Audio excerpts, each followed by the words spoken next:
Hey everyone, welcome back to Toasty TCG. In today's video, I'm talking about my Golgari value deck. The commander I've got here is old Rutstein. The reason that I play him is he's not like super overwhelming, so in most games he goes under the radar while generating you incremental value every single upkeep, and also when he enters the battlefield. The reason that's really cool is, like I mentioned, he's super under the radar, so he's not going to get removed a lot. And when he does, you've generated enough value with him that you usually don't really need to cast him. As long as you've resolved his ability like 1 to 3 times in the game, you're typically in a pretty good spot that you don't really need to rely on the commander too much to get your wins. How this deck works is it's a self-mill strategy, and he just contributes to that, giving you a little extra value.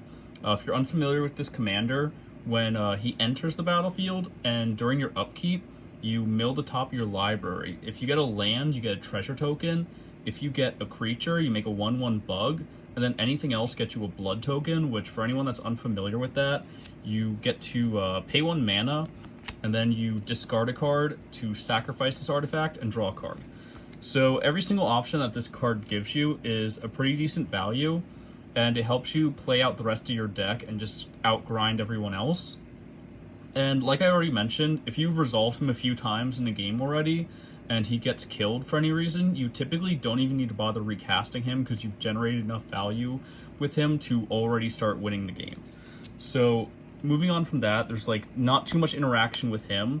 The way that you intend to win the game is you have like this one pretty good combo I'm going to mention later on, but the main goal of this deck is to play things like Fiend Artisan and creatures that get +1/+1 for every creature in your graveyard or card in your grave.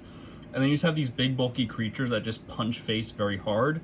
And while your opponents are trying to remove them, again, you're playing a Reanimator type strategy as well. So you can bring that type of thing back. You're playing a lot of Recursion in this deck. It's really fun, and I feel like it's a very fair deck. It's just very good at what it does and very consistent. So you never like feel like you're cheating your wins.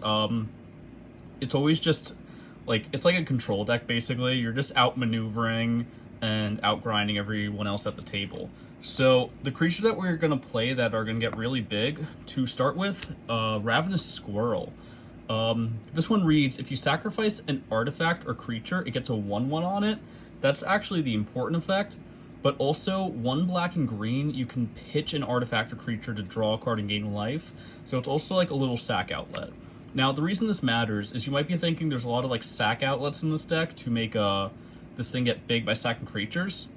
But really what's important here is old Rutstein makes you treasure tokens and blood tokens, which are artifacts. So every turn you're going to have one of these on the field. So every single turn you're going to be making your Ravenous Squirrel just a little bigger. And then if you do end up sacrificing creatures through your sack outlets, it's going to get bigger from that too. So this thing can get very big pretty fast. Moving on is the Fiend Artisan I already mentioned. This one is like one of the best because it's very low to the ground. It starts as a 1/1 already, so that means if you play it without any creatures in grave, it doesn't automatically die. And then its other activated ability is it can sack another creature, and then you search your library equal to however much you paid into its X, and put that creature into play at sorcery speed.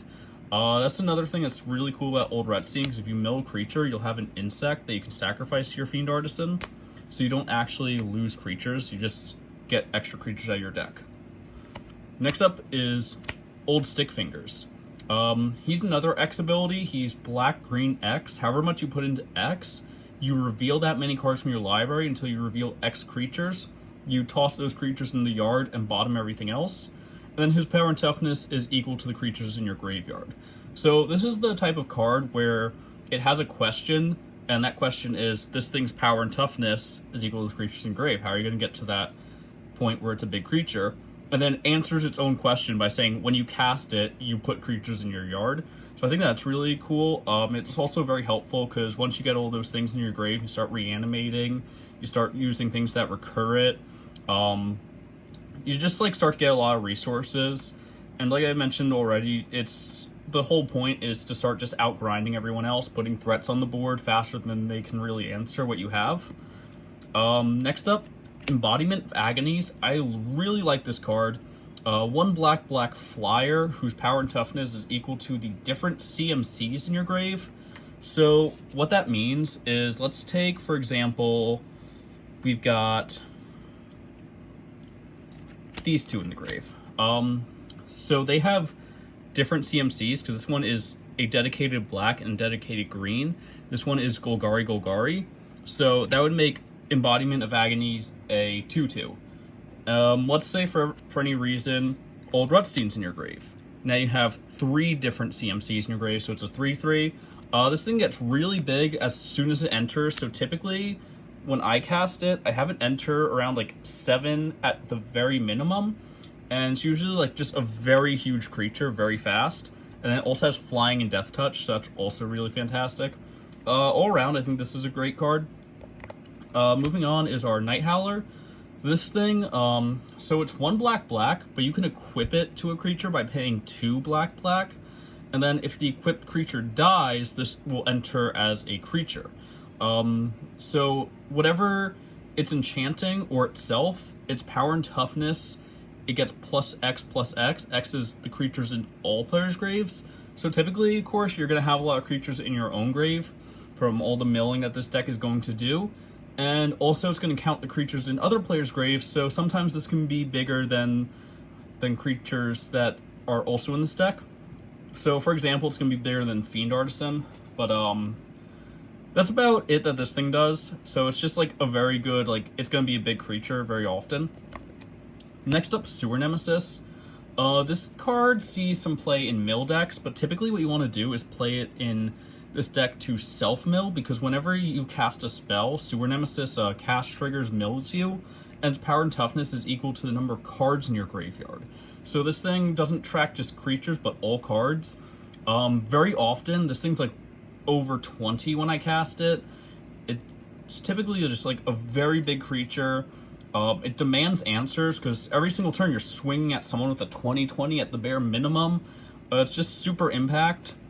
After that is a Lord of Extinction. This is like the big bomb. Its power and toughness is equal to all cards in all graveyards. I'm pretty sure the smallest this thing has ever been is like a 40/40, which is like just really crazy. 5 mana 40/40. And then finally for our big boys, we've got Gerard Golgari Lichlord. The reason I'm talking about him last is he's also an alternative win condition with basically any of the cards in this pile, because he goes 1 black green, you sack a creature, and the creature that you sack gets flung at each of your opponents, so they lose life equal to its toughness. So for example, if you have 8 mana and you already have Gerard on board, you go cast Lord of Extinction, he's probably like 40 something, and then you go Gerard's ability, sack Lord of Extinction, burn everyone for 40, and you just win the game on the spot. That's really cool. It's also instant speed, so if someone tries to like exile something, you can just go Gerard, sack it, you each lose however much I just sacked. So that's like our big boy pile, and that's typically how you want to win the game, is just by making a bunch of like really big creatures, punching your opponents in the face really hard, and flinging them at your opponents with Gerard. It's very straightforward. I think it's like really fair, because you're not like trying to dig out like some kind of infinite combo. You're not trying to like self-mill into like some kind of like crazy like balls to the walls, your opponent sits there for like 20 minutes watching you play with yourself kind of bullshit. It's just, I'm gonna fling my really big creatures at you, I'm gonna swing my really big creatures at you, you're gonna die.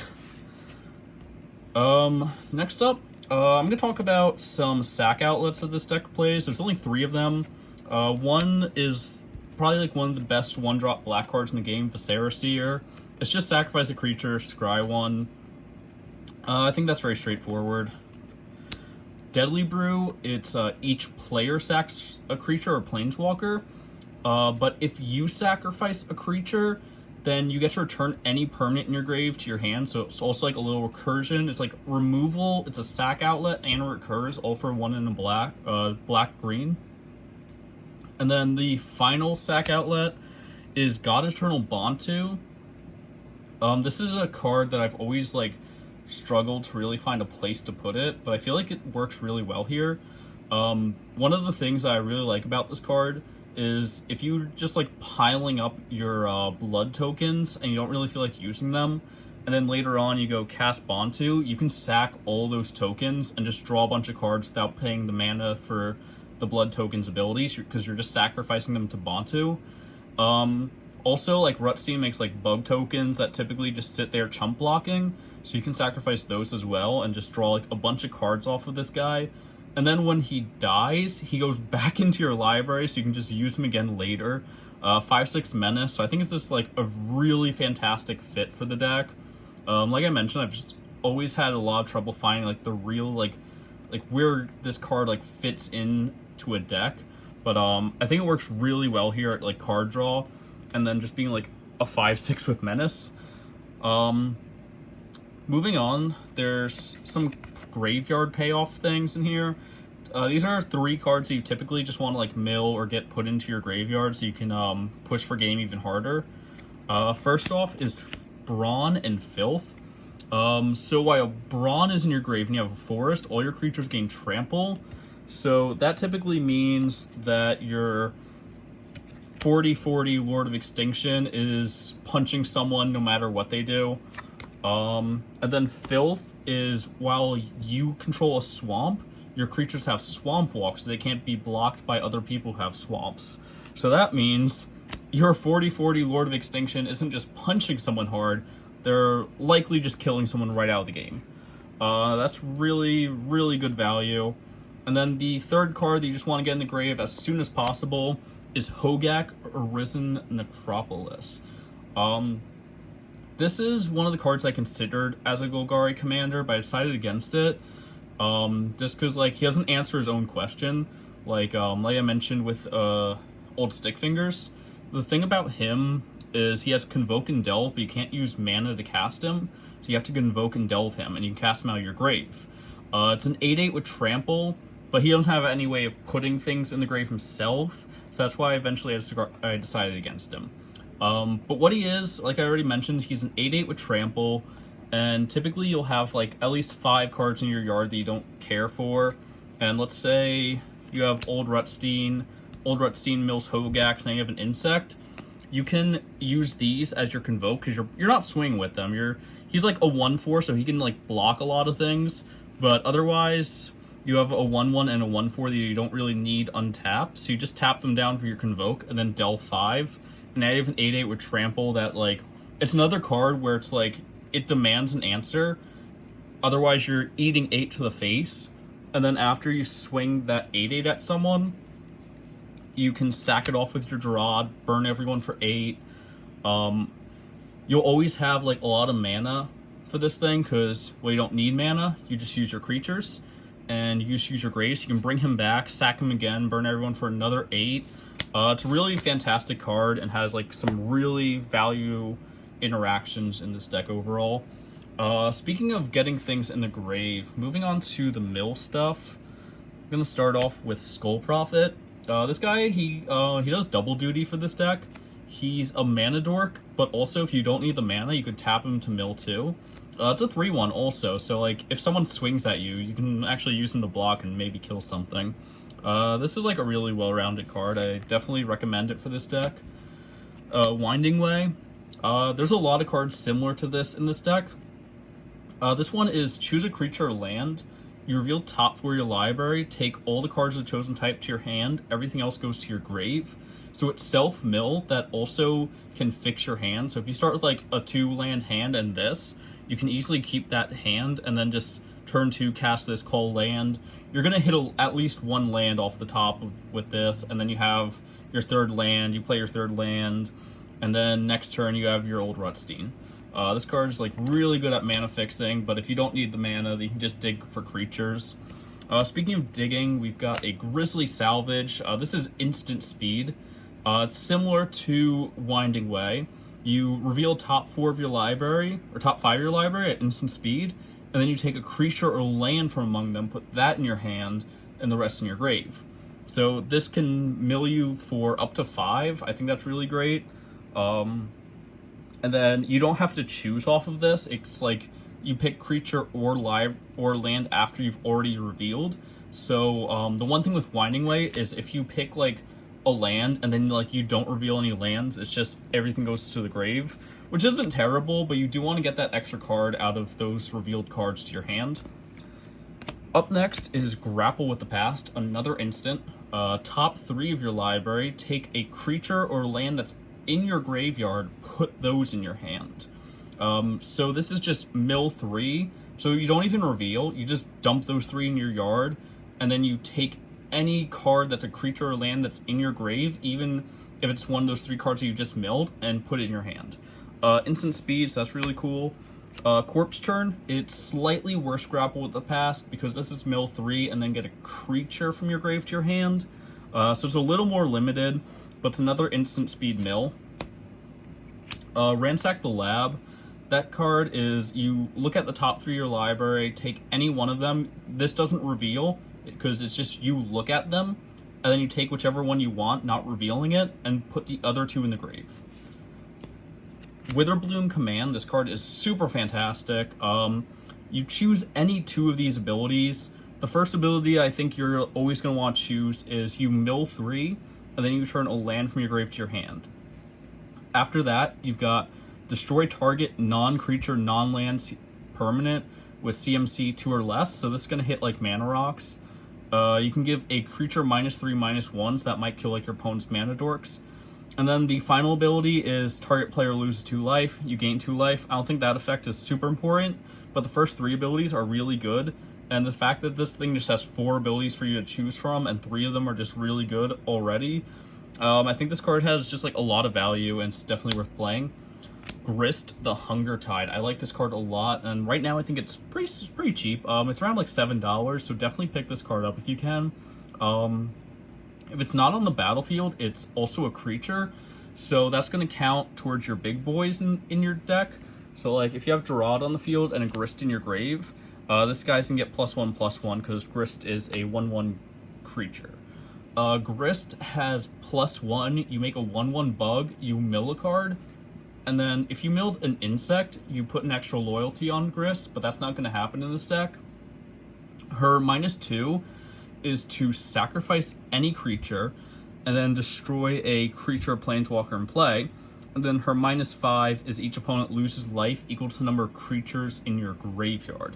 So it's kind of similar to your big boys, where they get power and toughness equal to the creatures in your grave, except she just outright burns them. She's just straight -5, you take damage. That's really cool. All of her abilities have like a lot of utility and are easy to like use on the fly. You know, the first one gets you value, the second one gets you removal, and the third one can help you win the game. This card's really great, and you can reanimate it too, because it's a creature in your grave. So if you activate like any kind of reanimate spell, you just like can get this if you want. I think that's also really helpful. Golgari Grave Troll, this is some more mill. He's also technically a big boy. When he enters the battlefield, he gets 1/1 counters on him for every creature in your grave. Not super relevant because you're typically just discarding him off of your blood tokens. You can remove a 1/1 and spend 1 mana to regenerate him. Again, not super important. His main like attraction is he's Dredge 6. So instead of drawing a card, you use Dredge 6. And I think this is really cool how he interacts with blood tokens, I found. So if you have Grave Troll in your hand and a blood token, you can crack the blood. You discard first, and then sacrifice the artifacts. That's all cost. And then you go to draw a card. You discarded your Grave Troll, so instead of drawing, you can Dredge 6 and add him back. I think that's like really helpful in this deck. Just like mill 6 cards, put them in your hand, and then if you have another blood token, you just can repeat that process. This card's really great. Our final mill is Renin 7. This thing just is covered in abilities. 3 green Planeswalker. It's +1, looks at the top 4 of your library. You take all the lands that you reveal and put the rest in your grave. Its 0 is play every land from your hand, put it on the battlefield tapped. The -3 is to make a green Treefolk whose power and toughness is equal to the lands you control. So technically there's another big boy for you. And finally the -8 is to take all permanents from your grave, put them in your hand, and have no maximum hand size. This card is really threatening, I think. That's why I like to say that like the commander is super under the radar, and he's just generating you all this extra value over time, and then you just start dropping bombs from inside your deck. That's where all the value comes from, and all the win conditions. It's all in the deck. The commander itself doesn't win you the game. He just generates you a lot of value. People sleep on him, so you never really have to worry about like spot removal hitting him. People just really leave Old Rutstein alone a lot, and he just generates you that value, and generates you that value, and then you just start dropping your actual deck on the board, and that's where all the threats are going to lie. That's where all the things that people are like, oh, we have to do something about that. That's why, like I mentioned already, I really love this deck just because, like, the way it plays, it's very, like, fair. It's not, like, doing anything that's, like, it makes your opponents be like, they're sitting there 20 minutes just being like, oh, I can't play the game, I'm locked out of the game. It's like, no, I'm just putting threats on the board. If you deal with them, I'm going to continue to try to play and rebuild, reestablish. And speaking of reestablishing, let's get on to some recursion. First off is Phyrexian Reclamation. It's a 1 black enchantment. For 1 black and 2 life, you take any creature in your grave, put it in your hand. I think this is an excellent way to end a round of the game. And what I mean by that is, like, you put this on the board, you leave 2 open mana. Let's say, like, the person you pass to, they play their turn. The person they pass to plays a board wipe. You put, like, all your stuff in the grave. Then the third person rebuilds their board. They pass to you. You go 1 in black, take whatever my biggest threat is that just got board wiped, and put it back in my hand. And then I can just play it again for next turn. So now I can rebuild too.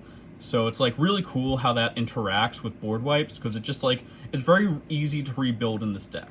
And board wipes don't really hurt the deck because you're just putting creatures in the grave to fuel the deck's win condition even further. It's really fantastic how this card works in the deck.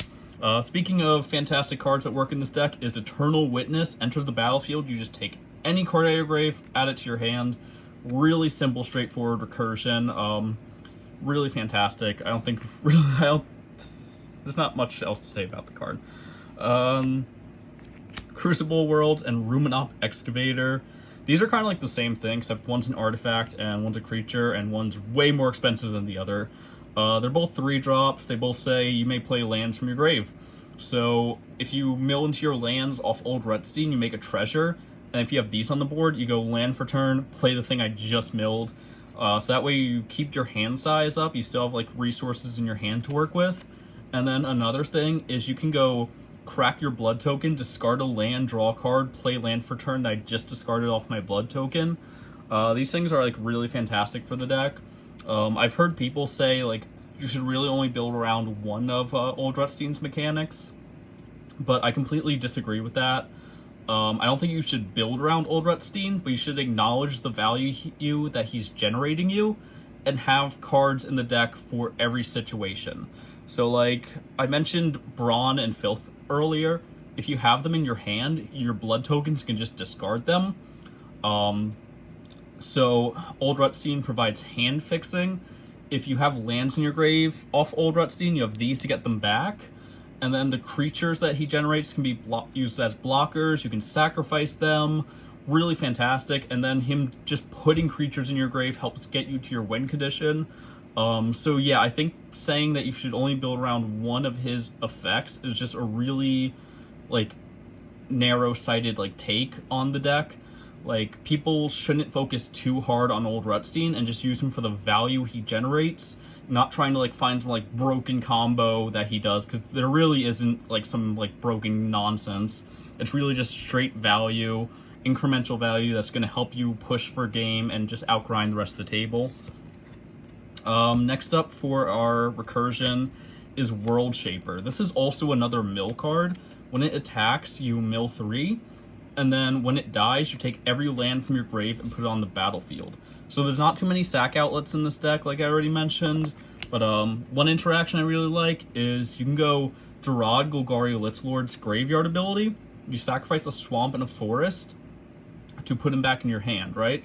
Then you can put him on the board, use his ability, sack the World Shaper, and then World Shaper's death trigger will get you every land out of your grave onto the battlefield, including those 2 lands you just sacrificed to put Gerard back in your hand.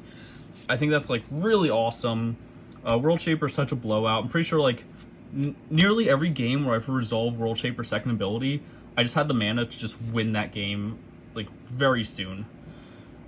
Speaking of mana to help you win the game, let's get on to our ramp. First off, simple Soul Ring, 2 mana, or makes 2 mana. Elvish Mystic, Llanowar Elves, and Deathrite Shaman. They all kind of serve the same purpose to make mana. Deathrite Shaman, of course, has 2 more abilities to exile creatures, exile instants, and sorceries. So this is graveyard hate, but it's also gonna like fix your mana most of the time because people are gonna be playing fetch lands in the game. So this is pretty much all 3 of this thing's abilities are always gonna be live. It's always like pretty decent value, and once again, at worst, it's a mana dork. At best, it's graveyard hate. Dark Ritual, very straightforward, 3 free black mana at instant speed. Abundant Harvest is a card that I really love. Non-land or land, reveal until you hit the card type that you call, and then you put that card in your hand, bottom the rest. So again, this is like the situation where if you open 2 lands in this, you go play your forest, then turn 1 Abundant Harvest, call land, get to your 3rd land. You see it late game when you already have a bunch of lands, you go non-land, dig for whatever you might need. Really fantastic. Then we've got Nature's Lore and 3 visits.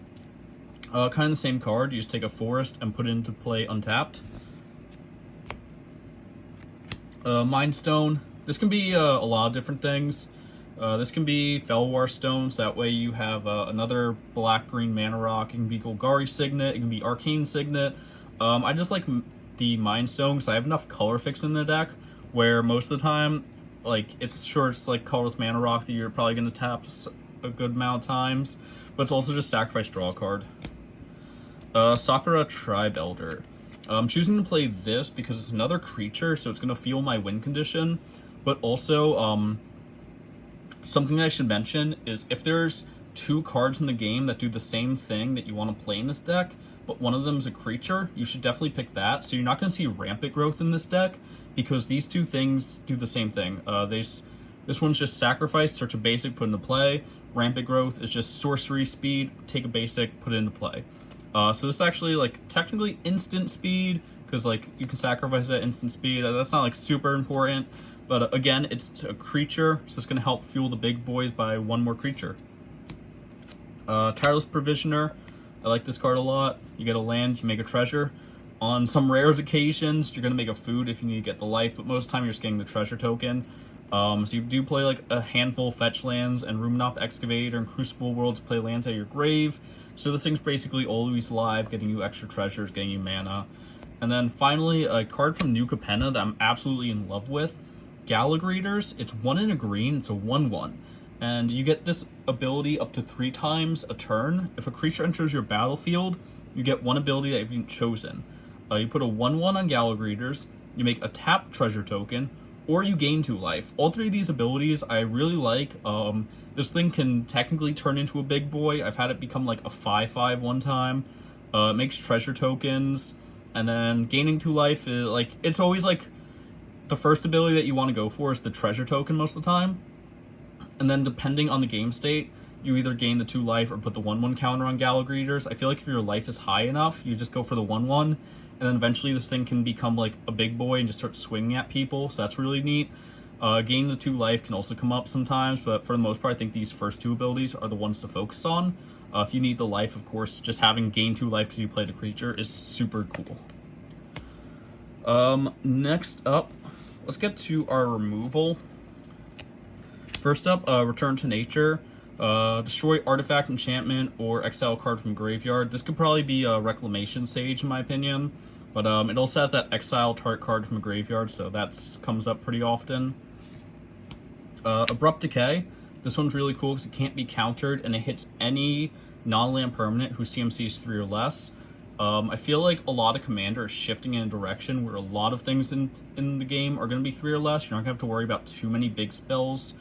A lot of the threats are going to be like stacks pieces or like Ristic Studies, so you can just go Abrupt Decay, get rid of it, and like they can't interact with it for the most part.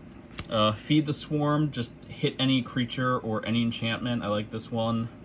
It's very straightforward. Again, hitting stacks pieces is very important. Beast Within is any permanent. They get a 3/3 beast. If you're in green, you should definitely play this card just because, like I said, it hits any permanent, even lands. And in 2022, it's really not wrong to hit a land if that land's like a huge problem. Like Cabal Coffers, if you want to hit a Maze of it so you can get in for damage. Gaia's Cradle, if someone has that. I think this is a fantastic card. And also someone Beast Within's you while you control Galagreeters. As a creature entering your battlefield, so you'll trigger Galagreeters. That's just something worth knowing. Putrefy, any creature, any artifact can't be regenerated. This is really just good Golgari removal. Now we're going to get into some things that I feel like works exceptionally well in this deck. First off, Toxic Deluge.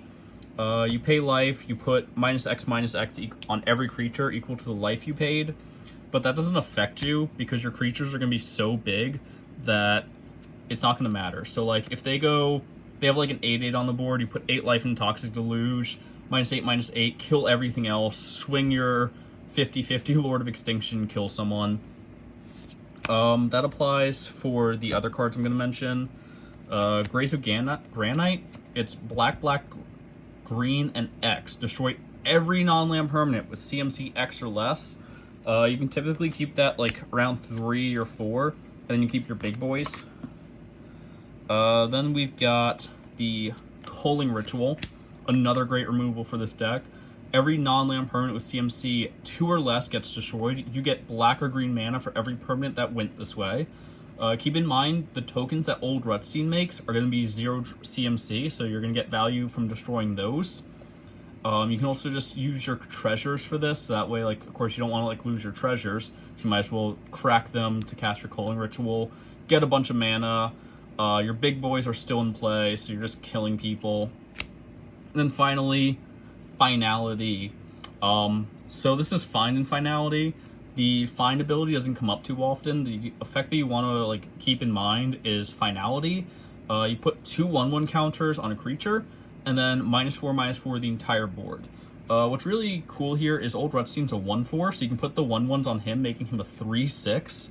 And then that's just like make sure he doesn't die. Otherwise, you can just put it on like your biggest creature, -4/-4 everything. Your board's really not affected by that, so your opponents lose most of their board, and then you just swing in. The Find, though, is return 2 creatures from your grave to your hand, but I've never used that. I've always gone for Finality.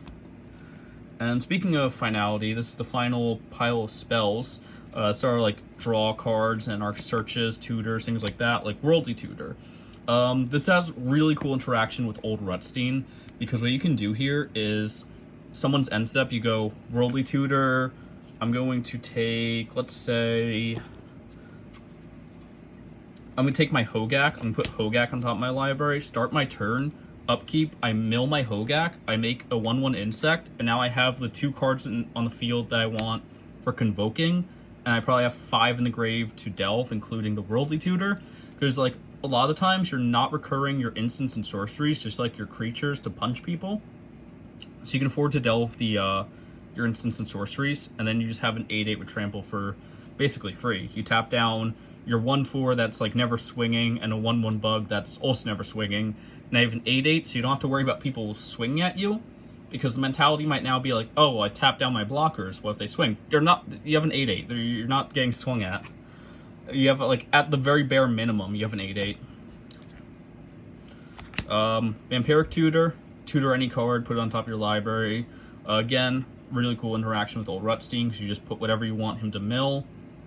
Or, of course, you can do it, like, you go your upkeep, you mill your card, and then you go Vamp Tutor, so, like, that way you draw into what you want.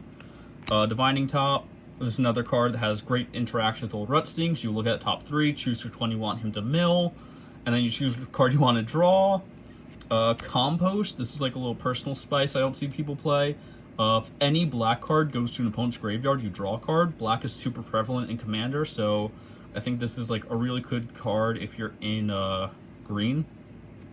Mausoleum Secrets. This is kind of like discount Demonic Tutor almost. It's instant speed, so it's actually like I don't want to say it's better than Demonic Tutors. That's just not true.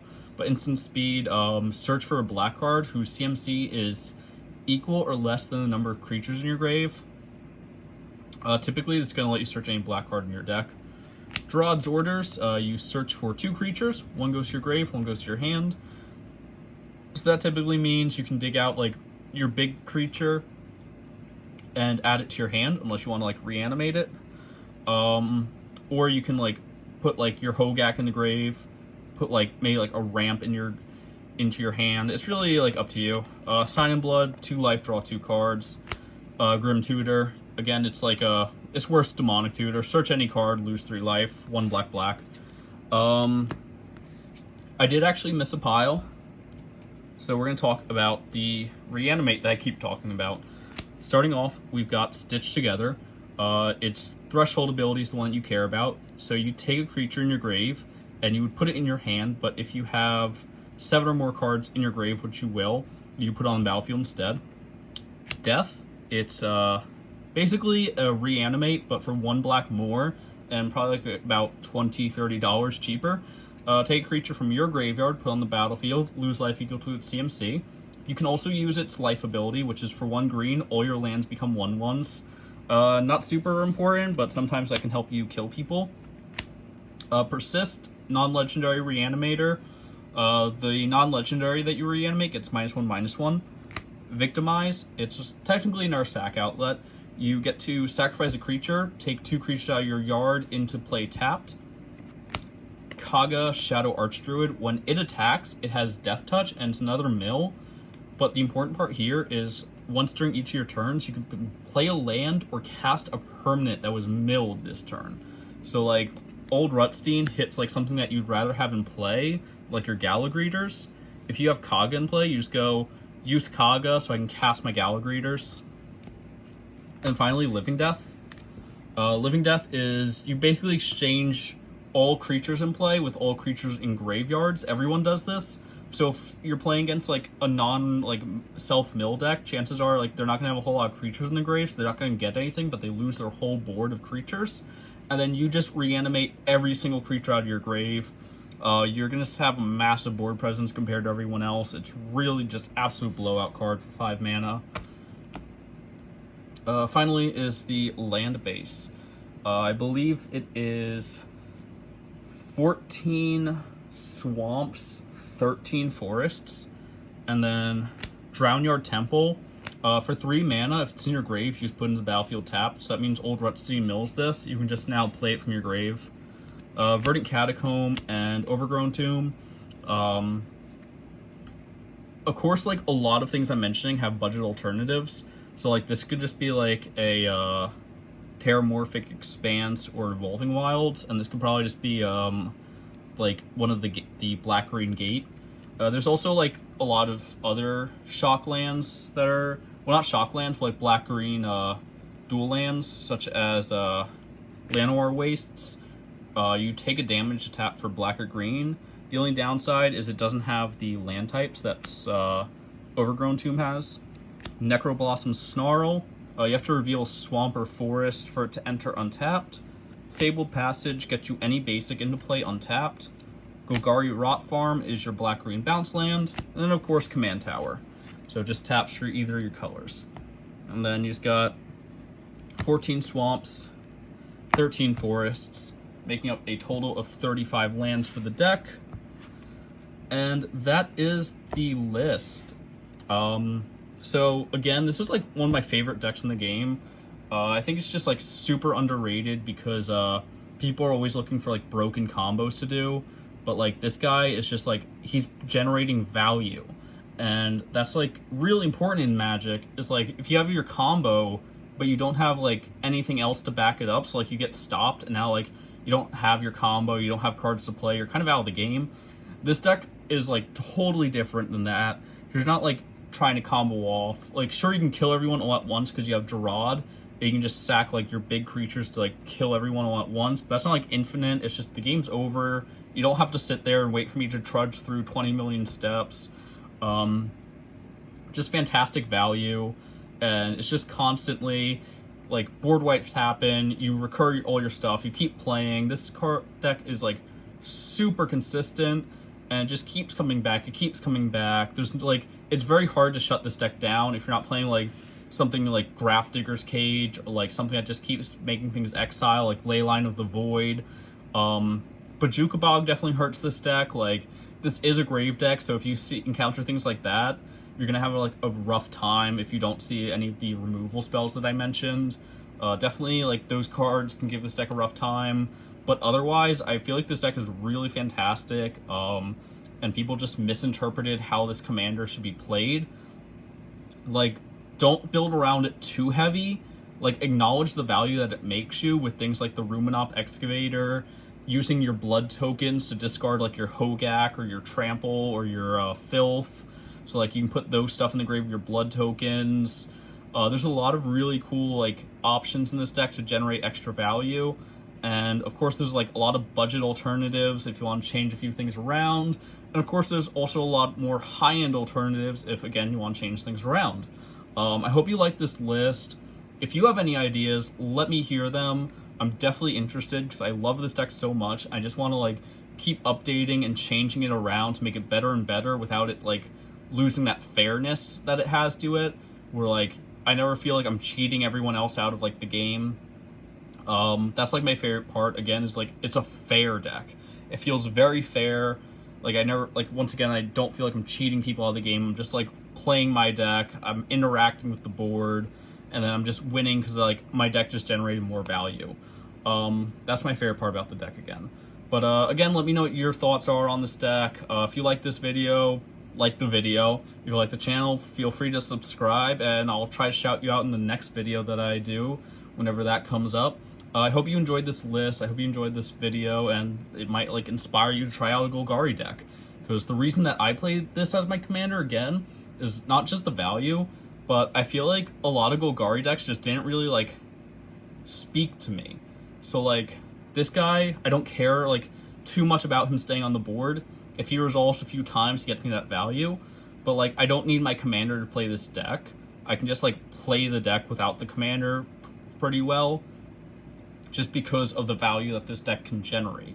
So like, I don't need to build around my commander, which is like, there's a lot of really cool Golgari cards in the game, but the commanders just don't really appeal to me. So I wanted to build a deck where I didn't have to worry too much about my commander being on the board for me to be able to play and win the game, which is why I chose Old Rutstein in the first place. And it's just like, the value is just really cool.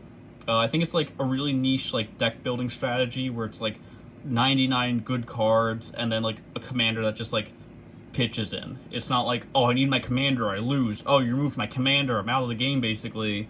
Those are just like all my thoughts on like why I built this deck, like the way I feel like it should be played, things like that. Just like my opinions and thoughts on Old Rutstein, and like how I built the deck and why I built this deck. Again, I hope you like this deck. Feel free to like the video, subscribe, all that cool stuff. And I'm going to catch you guys next time.